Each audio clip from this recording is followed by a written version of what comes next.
ಈ ಒಂದು ಕಾರ್ಯಕ್ರಮ ತಾಂತ್ರಿಕವಾಗಿ ಆಯೋಜನೆ ಮಾಡಿದರೂ ಸಹ ಇದರ ಹಿಂದೆ ಒಂದು ತಾತ್ವಿಕವಾದಂತಹ ಚಿಂತನೆ ಇದೆ ಅಂತೇಳಿ ನಾನು ಕೂಡ ಭಾವಿಸ್ತೇನೆ.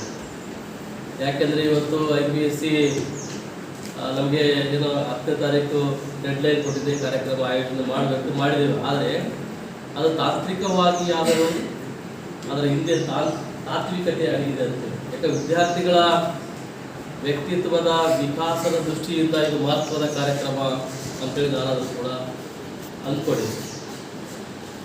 ಯಾಕಂದರೆ ಇವತ್ತು ವಿದ್ಯಾರ್ಥಿಗಳು ಜಾಗತೀಕರಣದ ಜಗತ್ತಿನಲ್ಲಿದ್ದಾರೆ.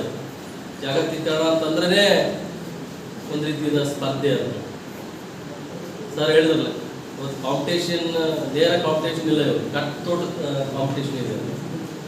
ಕಟ್ ಥ್ರೋಟ್ ಕಾಂಪಿಟೇಷನ್ನಲ್ಲಿ ನಾವು ಸಕ್ಸಸ್ ಆಗಬೇಕಾದ್ರೆ ಬಹಳ ಪ್ರಯತ್ನವನ್ನು ಮಾಡಬೇಕಾಗ್ತದೆ.